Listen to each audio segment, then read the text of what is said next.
جب اللہ کے نبی داؤد علیہ السلام کے وارث سلیمان نبی ہوئے تو وہ اللہ کی دربار میں دعا مانگنے لگے کہ اے اللہ مجھے وہ مرتبہ عطا فرما جو مجھ سے پہلے نہ کسی کو ملا ہو اور نہ ہی میرے بعد کسی کو ملے۔ وہ دور ایک عجیب دور تھا، لوگ جنات کالا جادو پہ زیادہ یقین رکھتے تھے۔ اللہ نے اپنے نبی سلیمان علیہ السلام کے لیے چرند پرند ہوا جنات کو ماتحت کر دیا۔ تو بس اللہ کے نبی سلیمان علیہ السلام جہاں بھی کفر نفرت اور انسانوں پہ ظلم دیکھتے تھے تو آ کے اپنے معجزات دکھاتے تھے، اور یوں انسان آپ کو اللہ کا نبی سمجھ کر صحیح راستے پہ آ جاتے تھے۔ اور اگر کوئی جن کسی انسان کے گروہ پر حملہ کرتا تھا، اسے نقصان پہنچاتا تھا، تو آپ اس جن کو زنجیروں میں جکڑ دیتے تھے اور آپ کا تخت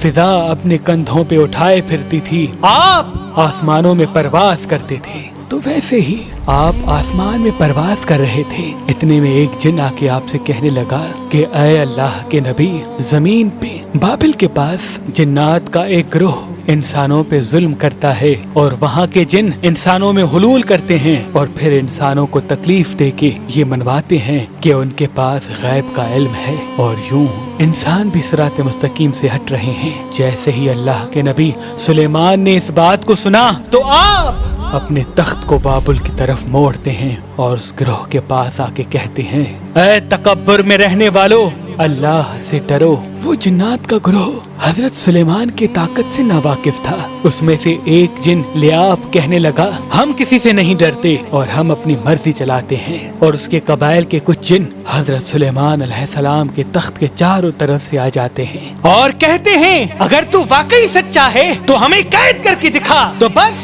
اللہ کے نبی سلیمان علیہ السلام جیسے ہی اپنی عصا ان جنات کی طرف کرتے ہیں تو ہوا اور مٹی کا ایک عجیب طوفان اٹھتا ہے اور زمین کو چیر کے لوہا نکلتا ہے اور زنجیروں میں تبدیل ہو جاتا ہے، اور وہ زنجیریں ہر اس جن کی گردنوں پہ آ پڑتی ہیں۔ وہ تمام کے تمام جن زمین بوس ہو جاتے ہیں، اور اللہ کے نبی سلیمان کے قدموں میں گر کے کہتے ہیں کہ آپ کون ہیں؟ پھر آپ فرماتے ہیں، میں اللہ کا نبی داؤد کا بیٹا سلیمان ہوں، اور اللہ نے مجھے اس زمین پہ امن اور سلامتی کے لیے منتخب کیا۔ اے گروہ جن، خبردار ہو جاؤ، اس زمین پہ فساد نہ پھیلاؤ، ورنہ اللہ کا عذاب تم کو فنار کر دے گا۔ یوں وہ سارا گروہ حضرت سلیمان کی نبوت اور اللہ کی وحدانیت کو تسلیم کرتا ہے، اور پھر سب کے سب امن محبت اور سکون کے ساتھ زندگی بسر کرتے ہیں، اور وعدہ کرتے ہیں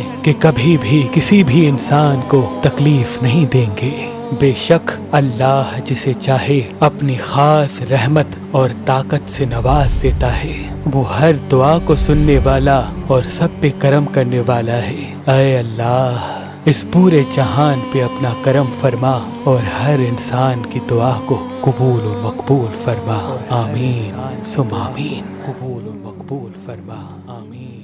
ثم آمین۔